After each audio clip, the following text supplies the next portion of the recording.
This is Dead Serious, a show about short horse stories worthy of discussion. I'm Dead Palette, a pretty lit bro. Today we're going to be taking a look at a story entitled Daisy Yellow by the Lawlette. This story is suggested by the Lawlette via Patreon that he wants me to read it and critique it, and this is long overdue, so we're going to get right into it. My friend, Samuel Jennings, was too good of a person. Sam came from a big family, 2 brothers and 1 sister, with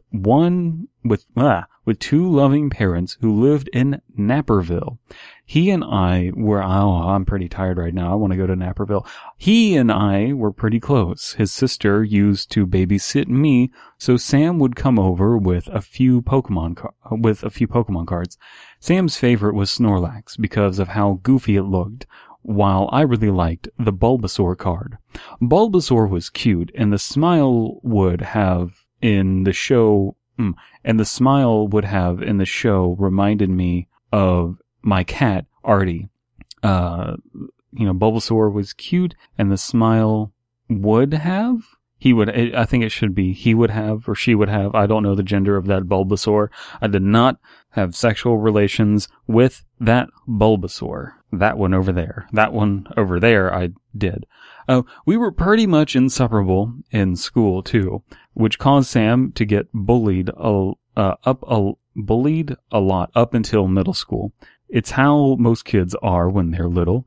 Girls have cooties and are yucky, so any boy who hung out with a girl had cooties too. Okay, so our narrator is a woman with a vagina, presumably, and then Sam is a boy. Caused Sam to get bullied. So Sam is a little boy, or adult now.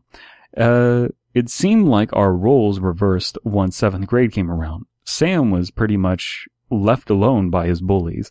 In fact, a few of them asked if they could get advice from him about talking to a girl. I've been in that scenario.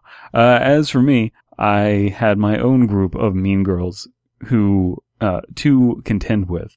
I wasn't exactly the best looking girl in the school. I had some pretty bad acne and a pair of glasses that I told my mother looked like they were made out of the bottoms of Coke bottles. It was normal for me to be walking home when Sam got to his place, and some of my friends would ride by and knock me down. Friends is in scare quotes. They always stood atop and apologized before they unzipped my book bag and tossed out a few of my books. Alright, so giant fucking unbelievably fucking giant first paragraph that could probably be cut down into 2 paragraphs. I love minute details. I'm not telling the Lawlette anything that he doesn't know, but I think maybe the Pokemon card stuff could be saved until later in the story.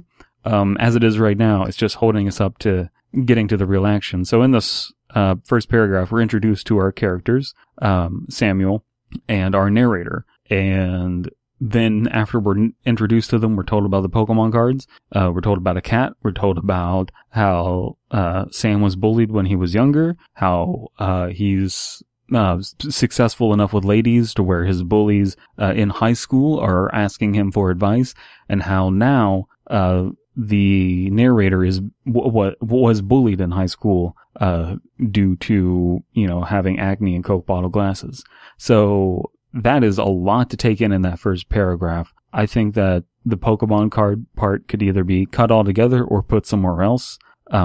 Get us to the action immediately. Start it off with something like Samuel wasn't always successful with the ladies, or something along those lines. In fact, he was bullied when he was younger. And then talk about the role reversal, and then maybe in the second paragraph get to the bullying that our narrator encountered. So that's a lot of stuff to deal with. Also the phrase, the stuff about pair of glasses that look like they were made out of the bottoms of old Coke bottles. We know what Coke bottle glasses are. I mean, that's like a commonly used term. Those are out of vogue, but I think everyone of a certain age knows the term Coke bottle glasses. So I think I would just fall back on Coke bottle glasses. So that's a lot to take in, but that's a big paragraph. And I should also mention, as we're getting into this, that's some serious bullying. If you're knocking someone down, not just physically assaulting them, but on a routine basis, physically assaulting them and then unzipping their book bags and tossing out their books, that is not like, that's not your typical bullying. That is, to another level. All kids, people really are dicks to a certain degree, but that is, a serious thing that you wouldn't see in most high schools. So we know that something, is going wrong in the school system here. All right, let's get into the next paragraph.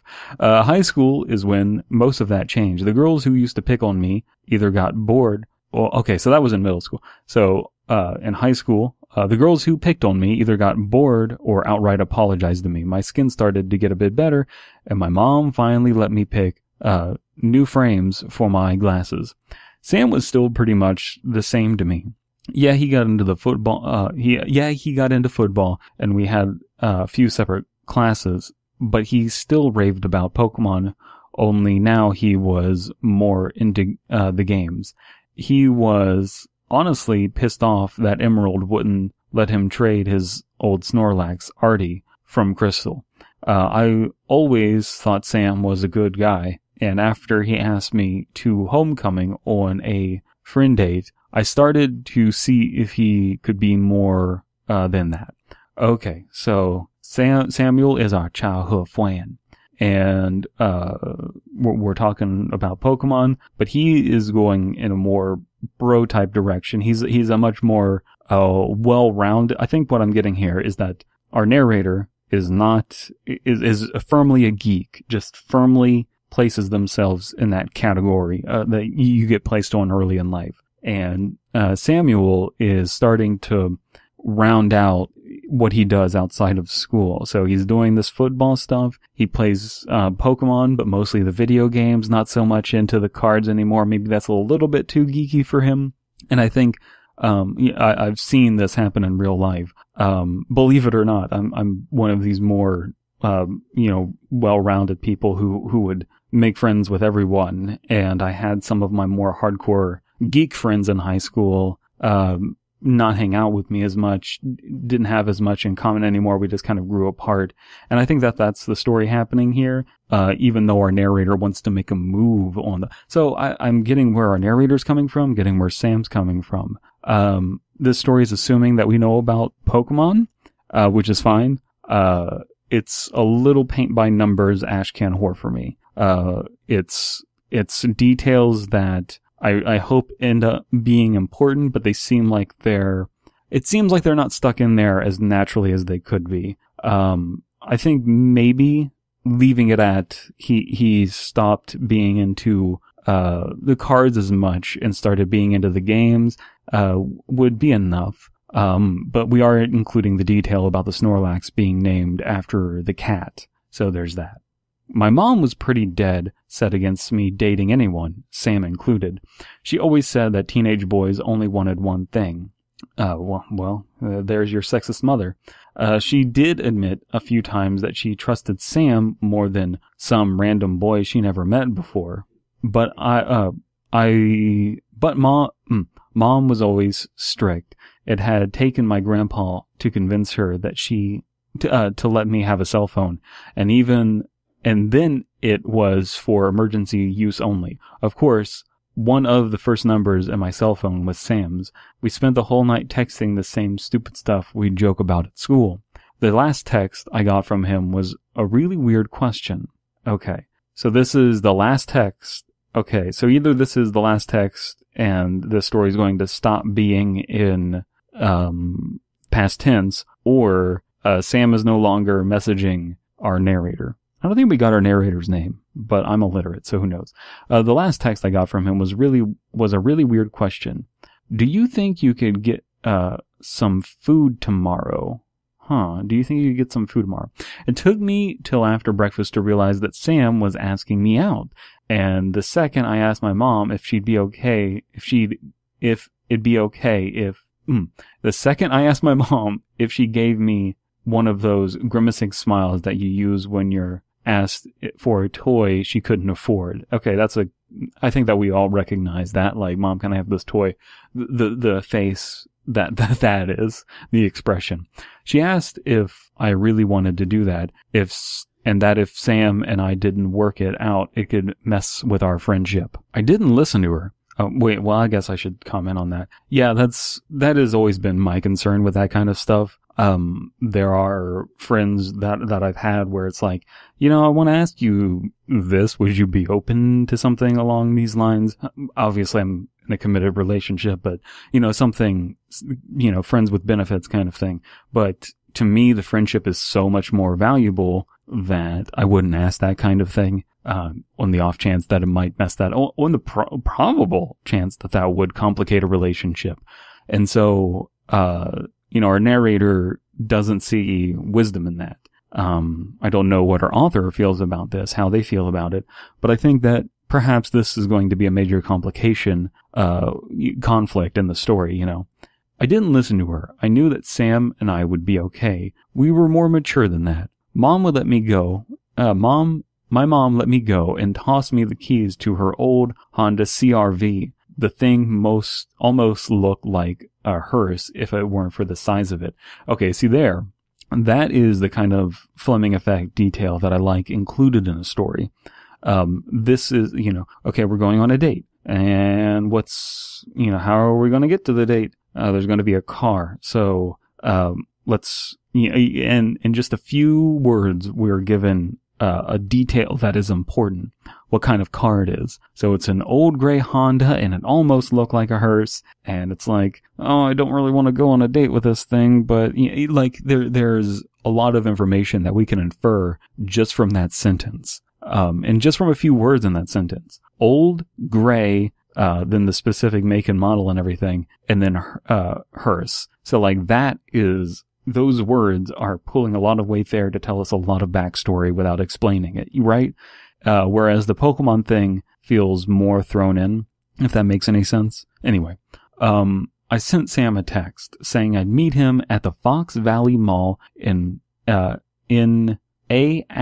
1 in the food court. Okay, so there's some grammatical thing going on there that wasn't proofed, but I know what they're saying. And you meet at the Fox Valley Mall in the food court. Again, Fox Valley Mall, that sounds really cool. You know what? I want to Bing that shit real quick. What is the Fox Valley Mall? That might be a real thing. I hope that's a real thing. That sounds pretty cool. I want to go to the Fox. That is a real thing. Getting a picture of a Cinnabon. I want to go get Cinnabon at the Fox Valley Mall. And this is located where? Oh, whoa. Fox Valley Mall official site. Happening now. Sexy panties 3 for $3. Lane Bryant Disney Source celebrates spooktacular Disney Eats. Okay. So this is a real thing. Can't see. Oh, it's in Aurora, Illinois. All right. I want to go there. I'll go there one day. It's not too far away. I quickly showered, making sure to find my cute blue halter top and pencil skirt that I wore, a woman in Penny's told me looked beautiful on me. Okay. And a pencil skirt that a woman in Penny's told me. Okay, grammatical problem there, but we know what happens. A chick in Penny's said you look awesome in this because she wanted to, make a sale. I found a small sample bottle of Chanel and oh, that's a great detail. Found a small sample bottle of Chanel and dabbed it a bit behind my ears, like I had seen my mom do hundreds of times before her dates. I pulled on a coat and jumped into my mom's SUV before giving her a hug and telling her she was the best and drove off to Aurora. Okay. So, that's backing up that this is in Aurora, Illinois. But man, that detail of sample bottle, oh, that's great. Cause this, I'm getting a good sense of who our narrator is. It feels believably like a woman to me. That a woman would write something along these lines, that it's in a woman's voice. And then that bit about her being like, I got this sample bottle of Chanel, cause she doesn't, own perfume. She's not, the most girly girl in the world. And so she just has this sample bottle of Chanel. So she dabs that on. That's like a cringy, but it works though, right? That's good for the date, So yeah, I'm liking this. The food court smelled like greasy Sbarro pizza, old hamburgers and Cinnabons. Yeah, I want to get that Cinnabon. Parents were buying their kids McDonald's to shut them up, and a group of kids my age were talking about the overpriced stuff they wish they could buy from stores they had window shopped in.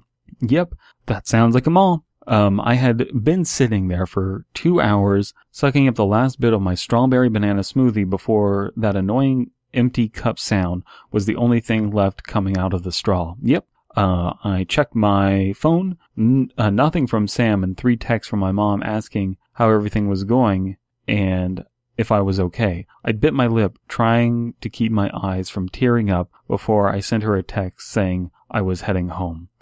So this paragraph is still going on. I'm feeling like where I just stopped reading just now is a pretty natural place for a paragraph break. Because there's a lot of emotion to unpack there, and I don't think that it's been formulated in the correct order, or in an order that is most getting the effectiveness out of it. I think that I had been sitting there for 2 hours, sucking at my, strawberry banana smoothie. That is, supposed to be a painful memory that you're there waiting for 2 fucking hours for someone who is supposed to be your childhood friend. You're going to feel an amazing sense of betrayal there. And our the way it's structured, isn't getting the most value out of that, I don't think. Cause I was like wondering if I misread that at first. So maybe, paragraph break even there. Just say like have it be a single line. I had been waiting there for 2 hours. Like something previous paragraph. I figured I'd have to wait a little bit since I showed up early or something like that. I had been sitting there for 2 hours. That's going to have a lot of punch to it. Wondering what's going on, if they're okay, not getting texts back. That is a horrible feeling. And I think we can all relate to that. I think we've all been ditched, so this is working for me. All right. I stood up, and as I turned to I bumped into a guy. I recognized him from Naperville Central. Gregory Klin. Kiln. Oh my God, Brandon. Gregory Kiln was nerdy like Sam, but much less popular. He was part of the school strategic games club that Sam had gone to before he joined the football team. And the two of them seemed like pretty good friends. Even after football was Sam's big focus, Greg and him still hung out after school and played Magic on the weekends. Okay, so I guess Sam is still somewhat of a geek if he's playing cardboard crack. I honestly couldn't follow the game, but I loved the art of the angel cards that Greg showed me before I could say a thing. So the bit about the angel cards or whatever seems shoehorned in a little bit. Before I could say anything, Greg gave me a confused look that I had only seen from my old dog before. Everything okay, Greg?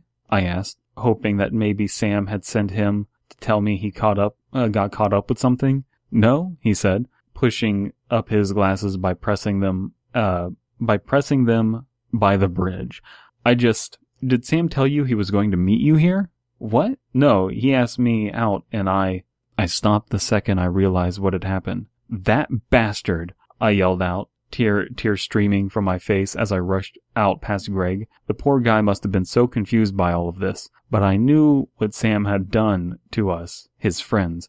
I rushed home to find Mom, 2 cups of tea on the coffee table with her, and a knowing look on her face. Okay, so it seemed as though Samuel has set up Greg and our narrator for something. This is a problem that I see in a lot of stories, and I'm certainly fucking guilty of this. But not knowing the name of our narrator this far into the story is always kind of weird, because I have a good sense of who this character is, who our narrator is, but I don't know her name or whatever, That's just it always feels weird. It always also feels weird to introduce your story by saying like, hi, my name is blank, and then Gregory Kiln, and then this happened to me, but sometimes I almost feel like that's the better option. Okay, so it seems like they've been set up. Obviously, our narrator is not okay with that. I wouldn't be either, because it seems like it's under the pretense of, 1, it's late, 2 hours where you're just waiting by yourself in a mall, that's a very vulnerable feeling. You shouldn't do that to anyone. But then also the fact that they're setting up someone without their consent, that's what's going on, that this is supposed to be a date. That's also pretty weird. The weekend came, and as I sulked in my room, Mom gave me the space she knew I needed after what had happened. I never got a text from Sam explaining what happened, but Greg did come over to apologize for it. He finally figured out what his so-called best friend had done for the two of us, and told me Sam never got in touch with him either, so he considered him a lost cause. So it seems as though, never got a text from Sam explaining what happened, but Greg did come over to apologize for it. He finally figured out what his so-called best friend... So Greg didn't know that he was being set up on a date either, and I don't know where this whole thing about best friend was coming from. It seemed like Greg was more of a casual friend to Sam up until this point, but it seems like they were best friends, and now they're not friends. He's a lost cause. Monday was the worst part.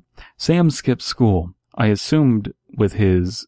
So I think I should also pause here to mention probably something amiss here that Sam isn't responding. So that's a red flag that there might be something wrong with Sam, besides just shame of doing this weird thing. Monday was the worst part. Sam skipped school. I assumed with a few of his jock friends, and I felt everyone's eyes on me. Word of the mall incident, as Greg called it, had made its rounds through the school to the point where even the teachers knew. Most of the looks I got were from friends before they asked if I was going to be okay, but a few came from the cheerleaders asking how my date with Greg went before cackling like the witches they were. Okay. No, they were. Should be were. All I wanted to do was go home, but when I tried to tell my chemistry teacher that I had a stomachache, she said I could go to the nurse, but that she knew about the Saturday at the mall. I wound up sitting and just staring at an empty page of my notebook for the rest of the period until the bell rang. Okay, so this is all very Carrie meets 16 Candles. It's very high school drama, like movie high school drama kind of feel to it almost. But that's how things are in small towns, and it seems as though with the word spreading quick, it's got to be a smaller school district along those lines. The fact that the teachers are malicious enough to like not give the person the out, like it's high school. If someone is just like, hey, I have a stomachache, I don't feel good, that's a malicious act to be like, no, you can go to the nurse, you can't go home. That leniency is normally there by high school to just let the students do what they want, take stuff at their pace. The bus stopped just down the street from my house, and the driver the bus stopped just down the street from my house, and the bus driver handed me a tissue before I stepped off. He told me whatever it was, it could get better and not to let those brats let me see me cry. I gave him the best thank you smile I could muster, which must have made me look like I was about to break down since he handed me another wad of tissues. I got into the house and dropped my backpack next to the door. My mom called out asking if it was me. Okay, so that's a nice detail. Sympathetic bus driver when the rest of the school district is being shitty. Yeah, I said, a little quiet as I dragged my bag into the kitchen, unzipping the overstuffed things. Oh my god, why am I not pausing for periods? Unzipping the overstuffed thing, I pulled out my chemistry book and began to pretend to read. I knew my mom could tell I was faking it just to get out of talking to her, but she still put the vase full of bright, sunlight yellow daisies, oh shit, I saw in front of me and handed me the card. She just said it was addressed to me, and that the card came the flowers. Should be the card came with the flowers. The second I saw the flowers, I didn't even open the card. There were very few people who knew that daisies were my favorite flower, and Sam was one of them. However, Mom was standing right over me, so I didn't have much choice when she asked if I was going to open it or just sulk. very motherly thing. This is a very believable mother throughout the entire story. This mother character really is helping to drive the plot along and set up. It's kind of the Jiminy Cricket on the shoulder of our narrator. So that's a valuable thing. Understanding, that you can't just put a mother into the story. What role is that mother going to fulfill? And we have that, a good sense of who she is and how she's moving the plot forward, how she's helping our interpretation of the story. And I would say that, the story is entitled Daisy Yellow, and then we have the yellow daisy showing up. I think that maybe that should be mentioned a little bit earlier on, to show us earlier one or two instances of, preferably two, of Sam mentioning that our narrator likes flowers. That would be beneficial. I know 2 would kind of be a big stretch for how long the story is, kind of a short story for bringing in 2 instances, but it would allow us that repetition to know that this is an established thing. I ripped open the envelope and pulled out the pictures inside. Each one of them looked like they were taken from one of those old instant Polaroids, but I could tell that the guy in them was Sam. The girl didn't look familiar, especially when she grinded her ass against Sam. Oh my God, the cuckery of it. The ash can cuckery here. I flipped through the pictures, Mom's eyes right over my shoulder, and each one was more and more explicit. The girl on her knees in front of Sam, his hands sliding up her bra to her, sliding back to her bra, crawling over him on all fours as his fingers slid under the waistband of his boxers. I felt my stomach burn and flipped as I looked at each picture, not sure why my mother was standing there watching the whole thing from behind my back. Again, you know what? I guess this is continuing the thought. Then I reached the last picture of Sam, alone and tied to a chair in what looked like a dungeon from some medieval castle. This bitch got a sex dungeon. He was only in a pair of blue jeans, and it looked like one of his eyes was swollen shut and his lip was bleeding. Well, who's not into a little rough play? It took a few seconds for me to notice the color of my basement wall, and the small toy train that I used to play with as a toddler in the corner of the picture. I turned to Mom, and I could feel my eyes widen as she stood there with a loving, genuine smile on her face. Ooh, fuck. It was the same smile she had given me when I told her I wanted to be a princess as a kid after seeing Beauty and the Beast for the first time, or when I told her I wanted to write sci-fi after reading through Do Androids Dream of Electric Sheep. Fuck, what an ending. Why? Was all I could ask after a long time. I wasn't mad. I wasn't even scared. I just wanted to know why she had done this for me. She wrapped her arms around me before saying, "Because you deserve better."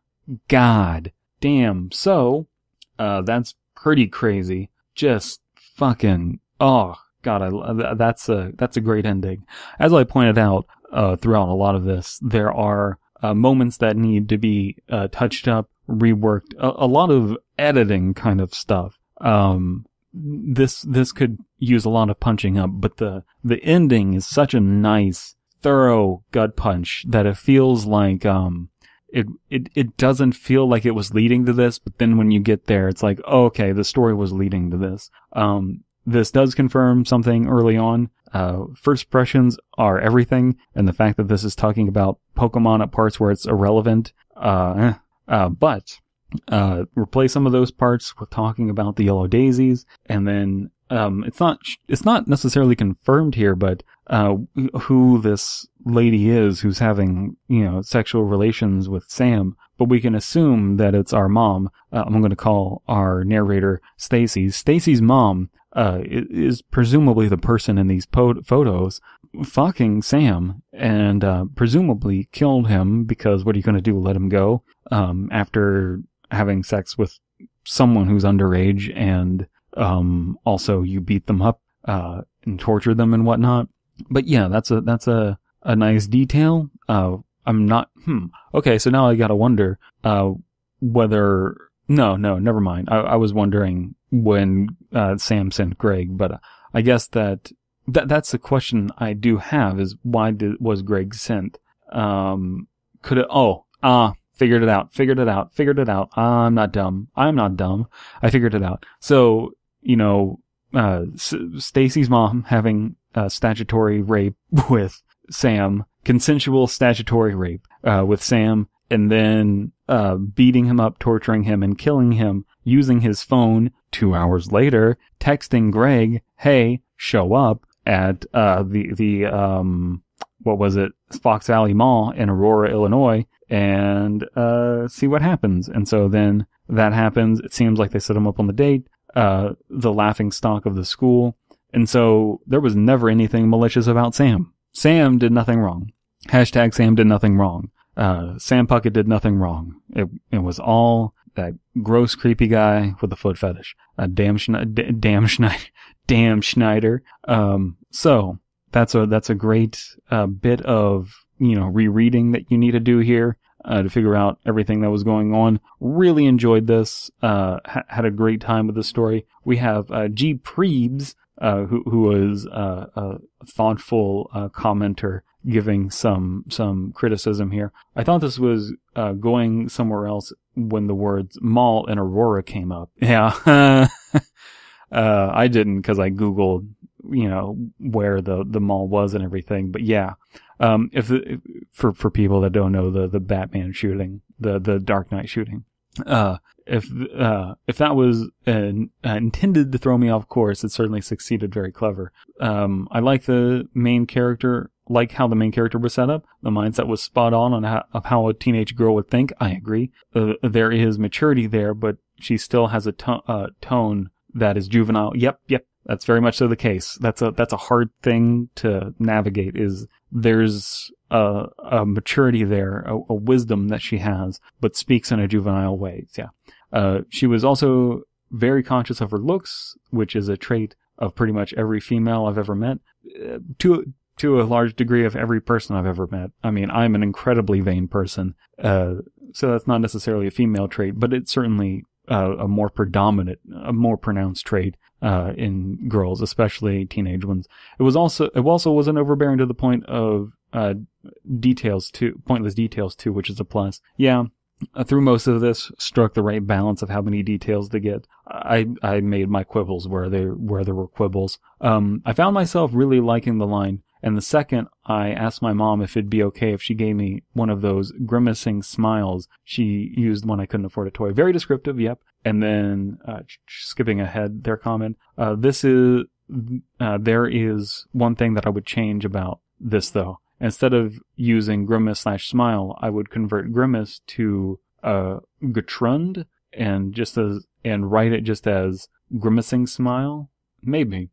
I do like that there is that parallel there where you tell your mom, Stacy's mom is like, hey mom, can I do this? And then Stacy's mom has the grimace on her face. They're like, eh. And then at the end, there's the smile. So the grimace and then the smile. So there is that extra attention paid on Stacy's mom. Now on higher quality stories, I get a little bit more nitpicky. I think this is just fine tuning. There were grammatical errors, blah, blah, blah.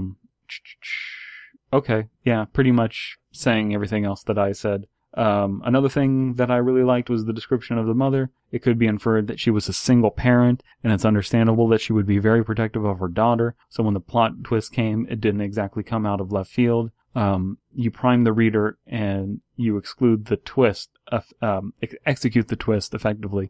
Yeah, this was a really interesting story. I know that I criticize this story a lot, and that's because there's a lot to improve on. But that doesn't mean that it's not already well above average. The ending is so well executed. It feels like the story could use a lot of editing that would elevate it to another level. It's one of those things where the story has a lot of little flaws that add up, but the gut punch is so strong that And I think that that's why the Lawlet really wanted me to take a look at this. They probably knew something wasn't quite right about the story, and wanted an outside opinion.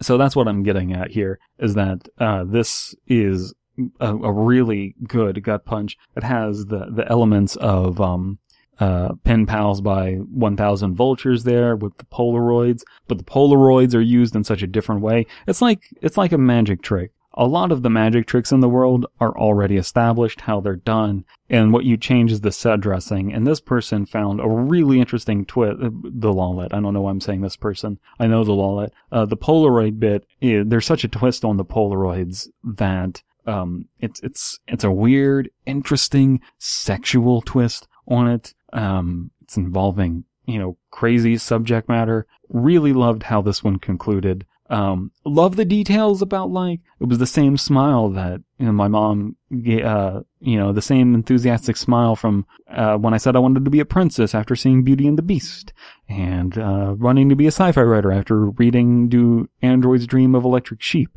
That feels so natural and so so now this person has 3 very vivid memories. This memory with her mother and the Beauty and the Beast, this memory with her mother and Do Androids Dream of Electric Sheep, and now the time that she killed the first boy to ever ask her out. That is a very traumatic thing, I'd say. Now, if you want to continue that conversation, you can pop over to my Discord, Dead Palettes Ashcan School, where we only have 4 text chat boards: Ashcan Horror, Meme and Chat, Horror Analysis, and Pharmacy. You can support me by liking this video and following me on social media like Twitter and Tumblr. Links to everything down in the description. Thank you so much for your time, and now on to our sponsor at this non-moment in time, which is Yellow Daisies. Yellow Daisies. Order your girlfriend or wife yellow daisies for Valentine's Day to ensure that you get anal sex.